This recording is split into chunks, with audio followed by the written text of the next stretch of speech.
आप सभी को प्रणाम। जय गुरुदेव। आज के इस अध्याय से पहले सभी मिलकर गायत्री मंत्र करेंगे। ओम भूर्भुवः स्वः तत्सवितुर्वरेण्यं भर्गो देवस्य धीमहि धियो यो नः प्रचोदयात्। आज से एक नई पुस्तक शुरू हो रही है जिसका नाम है गायत्री चित्रावली। गायत्री चित्रावली में आपको गायत्री के महत्व के बारे में जानकारी मिलेगी। इस युग में इससे अधिक फलदायी, सरल और सुलभ श्रम में साध्य एवं हानि रहित साधना दूसरी नहीं है। तो चलिए आज का स्वाध्याय शुरू करते हैं, जिसका पहला अध्ययन है गायत्री महामंत्र।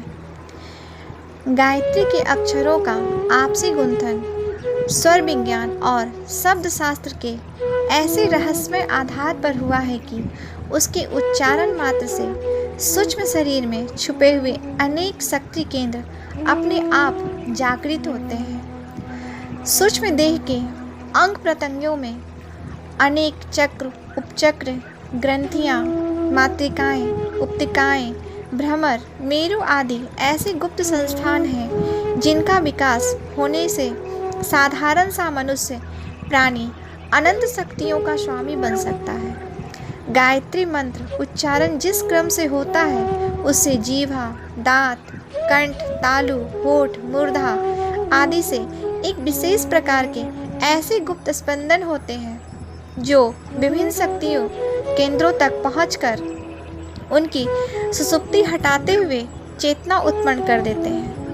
इस प्रकार जो कार्य योगी लोग बड़ी कष्टदायक साधनाओं और तपस्याओं से बहुत काल में पूरा करते हैं, वह महान कार्य बड़ी सरल रीति से गायत्री के जप मात्र से सुलभ समय में ही पूरा हो जाता है। साधक और ईश्वर सत्ता गायत्री माता के बीच में बहुत दूरी है, लंबा फासला है। इस दूरी एवं फासले को हटाने का मार्ग इन 24 अक्षरों के मंत्र से होता है। जैसे जमीन पर खड़ा हुआ मनुष्य सीढ़ी की सहायता से ऊंची छत पर पहुंच जाता है, वैसे ही गायत्री का उपासक इन 24 अक्षरों की सहायता से क्रमशः एक एक भूमिका पार करता हुआ ऊपर चढ़ता है और माता के निकट पहुंच जाता है। गायत्री का एक एक अक्षर एक एक धर्मशास्त्र है। इन अक्षरों की व्याख्या स्वरूप ब्रह्मा जी ने चारों वेदों की रचना की और उनका अर्थ बताने के लिए ऋषियों ने अन्य धर्म ग्रंथ बनाए। संसार में जितना भी ज्ञान विज्ञान है वह बीज रूप में इन 24 अक्षरों से भरा हुआ है। एक एक अक्षर का अर्थ एवं रहस्य इतना व्यापक है कि उसे जानने में एक एक जीवन लगाया जाना भी कम है। इन 24 अक्षरों के तत्व ज्ञान को जो जानता है उसे इस संसार में और कुछ जानने योग्य नहीं रहता। गायत्री सबसे बड़ा मंत्र है, उससे बड़ा और मंत्र नहीं।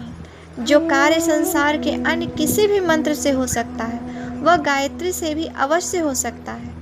इससे वेदोक्त दक्षिण मार्ग और तंत्रोक्त वाम मार्ग दोनों ही प्रकार की साधना हो सकती है।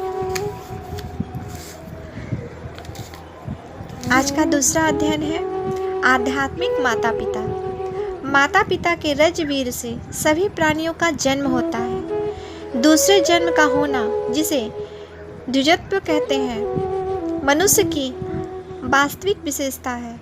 यह दूसरा जन्म गायत्री माता और आचार्य पिता की दिव्य शक्तियों के समन्वय से होता है।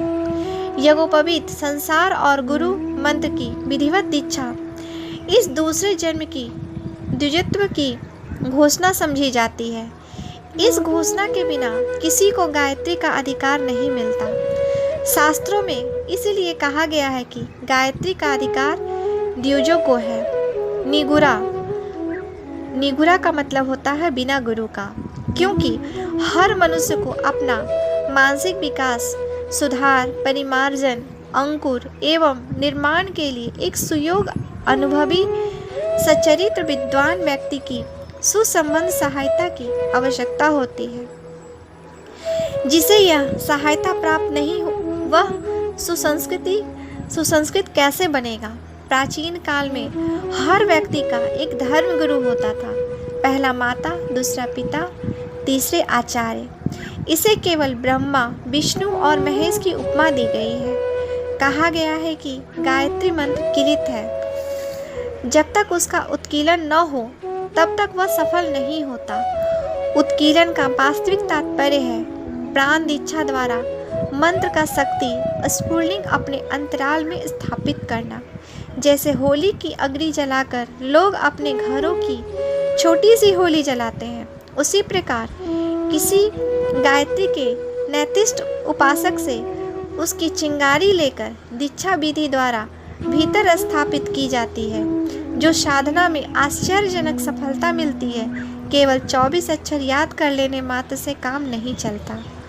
साधन को अपनी साधना में गायत्री माता और गुरु पिता को अपने आत्मिक द्वितीय जन्म का प्रसवित मानना चाहिए। दोनों के प्रति श्रद्धा रखने वाला साधक इस महामंत्र की साधना में सफल हो जाता है। एकांगी साधना वाला व्यक्ति ठीक प्रकार पथ प्रदर्शन एवं प्रकाश प्राप्त न होने से अपना बहुमूल्य समय निष्फल गवाता रहता है।